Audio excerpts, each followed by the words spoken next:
Hello class 11th students, जैसा कि मैंने प्रीवियस लेक्चर्स में आपको बोला, अकाउंट अपने आप में एक लैंग्वेज है। यस सर, हमने उस लैंग्वेज को समझने के लिए 4 टर्मिनोलॉजी अभी तक पढ़ ली थी। उन चारों टर्मिनोलॉजी को एक बार शॉर्ट में, जिन स्टूडेंट ने डिटेल में पढ़ लिया है बहुत अच्छी बात है, जिन्हें शॉर्ट में मीनिंग देखना है वो इस वीडियो के साथ बने रहिए। डिटेल में देखना है प्रीवियस वीडियो को जरूर देखिए। चलिए, हमने 4 टर्म देखी। सबसे पहले गुड्स और असेट, और सेकंड लेक्चर में डेटर एंड क्रेडिटर। सबसे पहले गुड्स और असेट में डिफरेंस हमने किया।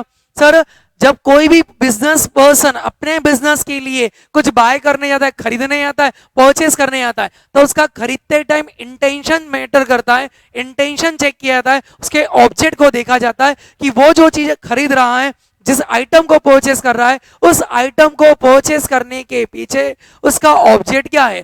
क्या उस ऑब्जेक्ट को वो एज इट इज या उसके फॉर्म को कन्वर्ट करके एट द एंड में बेचकर पैसा कमाना, प्रॉफिट अर्न करना का ऑब्जेक्ट है। हाँ, अगर उसका किसी आइटम को परचेस करते टाइम या तो जिस फॉर्म में परचेस किया उसी फॉर्म में, या उसके फॉर्म को कन्वर्ट करके, चेंज करके, प्रोसेस करके बेच के मुनाफा कमाना है, दैट मीन्स अल्टीमेट ऑब्जेक्ट बेचना है और बेच के प्रॉफिट कमाना है, तो कहा जाता है जो आइटम परचेस कर रहा है वो goods.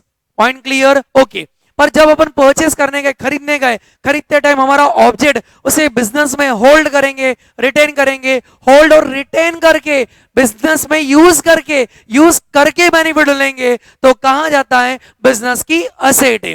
Point clear? Okay, goods और असेट क्लियर। फिर हमने बात करी थी इसकी रिकॉर्डिंग की। तो जब इसकी रिकॉर्डिंग की बात करी तो हमने बात करा कि सर, बिजनेस में गुड्स और असेट ये दो टर्म रिकॉर्डिंग में कंसीडर नहीं होती है, अकाउंटिंग में कंसीडर नहीं होती है। इन दोनों टर्म को अलग तरीके से डिफाइन किया जाता है। गुड्स के लिए 5 ब्रांचेस हैं, 5 अलग अलग टर्मिनोलॉजी हैं। उन 5 टर्मिनोलॉजी में गुड्स ऑलवेज रिकॉर्ड होता है। गुड्स के ऊपर जो एक्टिविटी करोगे, जब परचेस कर रहे हैं तो खरीद रहे हैं तो परचेस के नाम से, खरीदा हुआ माल बेचा जा रहा है तो सेल्स के नाम से रिकॉर्ड करेंगे। जो माल खरीदा इंफीरियर क्वालिटी का है, पसंद नहीं आ रहा है, रिटर्न कर रहे हैं तो उसे परचेस रिटर्न के फॉर्म में। जो माल बेचा था वो इंफीरियर क्वालिटी का था, वो एज पर दी ऑर्डर नहीं था, वो वापिस आ रहा है तो सेल्स रिटर्न के फॉर्म में। क्लियर?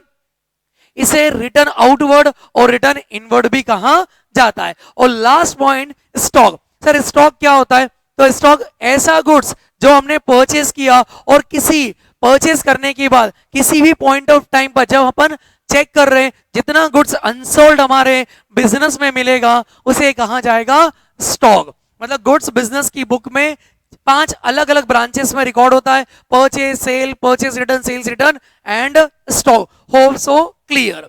और अब आगे बढ़ते हैं। उसके बाद हम आए थे असेट। सर, असेट क्या होती है? तो असेट वर्ड का मतलब तो अपन ने डिस्कस कर लिया कि जब भी हम परचेस करने जाएंगे, परचेस करते टाइम, किसी आइटम को खरीदते टाइम हमारा इंटेंशन बिजनेस में होल्ड करना, होल्ड करके यूज करना, यूज करके बेनिफिट लेना, मतलब अल्टीमेट ऑब्जेक्ट होल्ड करके मुनाफा कमाना है, ना कि बेच के मुनाफा कमाना है। इंटेंशन ऑब्जेक्ट ये है तो असेट। असेट को भी जब बिजनेस की बुक में रिकॉर्ड करेंगे तो असेट नाम से नहीं, जो उसका रियल नेम होगा उस रियल नेम से रिकॉर्ड करेंगे। प्लांट एंड मशीनरी खरीदी, प्लांट एंड मशीनरी। बिल्डिंग खरीदी, बिल्डिंग के नाम से। कैमरा परचेस किया, कैमरे के नाम से। एयर कंडीशनर परचेस किया, एयर का। मतलब जो आइटम जिस नाम से मार्केट में नोन है उसी नोन नेम से उसे अपनी बिजनेस की बुक में रिकॉर्ड करेंगे। चलिए, अब आते हैं अपन अगली टर्मिनोलॉजी लेक्चर नंबर 2 के शॉर्ट रिवीजन पे। हमने लेक्चर नंबर 2 में डेटर एंड क्रेडिटर वर्ड को समझा था।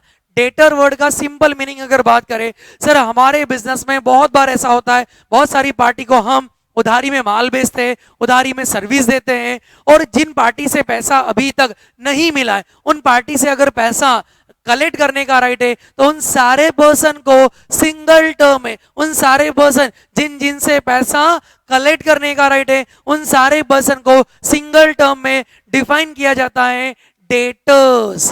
B silent. क्लियर?